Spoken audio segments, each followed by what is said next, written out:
this isn't going to be a video saying how terrible Disney is or how they ruined my childhood. These are just my personal feelings, and if you love all Disney Star Wars, I'm glad. In fact, I've enjoyed quite a bit of what they have produced. But I can't help but notice that there seems to be something missing with some of the new Disney stuff. Like the Force isn't as strong with the new material as it once was when George ran the company. A lack of the creator's touch, perhaps?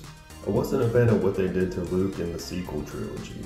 And sadly, I haven't been too keen on what they have done with Kenobi so far in his own series, as well as Boba Fett's characterization in his own show. I don't think they align properly with how they were portrayed in the Lucas movies. And yes, I understand characters grow and change over time, but the direction they took them in just felt very awkward and unnatural. And I can't help but notice that some characters just feel like they do not fit in the Star Wars universe. From dialogue, visuals, and the way they act. Feels like some things are just a little off. Star Wars has a very authentic feeling with all those things, almost operatic. And not to mention the lack of new planets and cultures. I feel every new Star Wars product has less and less of aliens and more of humans. And the same looking markets in every movie or TV series. And it always seems to be either a sand planet or an ice planet. Nothing seems new and fresh, which I feel George always experimented for better or for worse, creative ideas for alien species, planets, ship designs, and so on. Another thing that bothers me, which I think a good majority of us feel this way, is these new TV shows and movies all stay in the George Lucas timeline. So fans are going to judge it more harshly than to say if they made a movie with a whole new set of characters in a different timeline. Anytime you adapt existing and iconic characters to a new story, it will get comparisons to what came before it. And when you don't hit the target with these iconic characters, some backlash is inevitable. They need to get over the fear of failure of moving completely away from the Skywalker saga.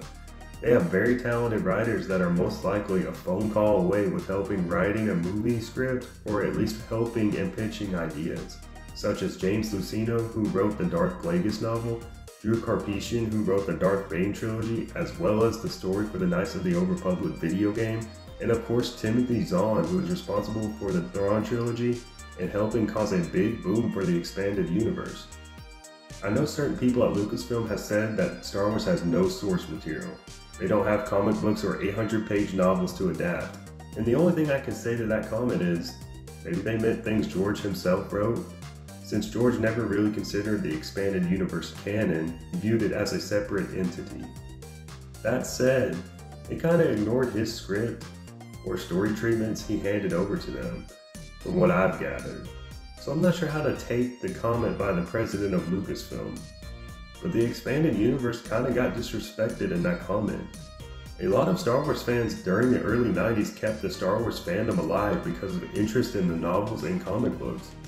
And that spawned a whole new generation of fans and kept older fans interested in the world. I'm not saying they had to adapt the Thrawn trilogy for the new sequels, but a lot of us viewed Luke Skywalker as a Grand Master Jedi because of those books, comics, and video games over the years. So seeing him be this old hermit, well, it was depressing. Seeing your childhood hero be a former shell of himself was not a fun trip to the theaters for me. Also, I can't help but notice, it always feels like the characters George Lucas created are usually used as a stepping stone for the new Disney characters. It always seems rather not well written and a little disrespectful how it's handled. Maybe that's not intentional, and maybe I'm just overly protective of the legacy characters, but this is just my point of view. I won't go too in depth with this, as I feel it's beating a dead bantha. I know I'm rambling, but at the end of the day, I can't help but wonder what George would have done with a new trilogy if he hadn't sold the company. At the end of the day, I just miss George Lucas being over the whole thing. I think he just needed some people like Jon Favreau and Dave Filoni by his side during the prequels. Someone to help a little more with the dialogue. I just want to give a big thanks to George Lucas for giving me movies that I loved during my childhood and still do as an adult. And sorry not everyone respected you during that time. There were a lot of us prequel kids who loved the movies. You just didn't know because our parents were drowning our voices out at the time. We are grown now, and I hope that you know a lot of us loved the movies when they came out. So thanks, George.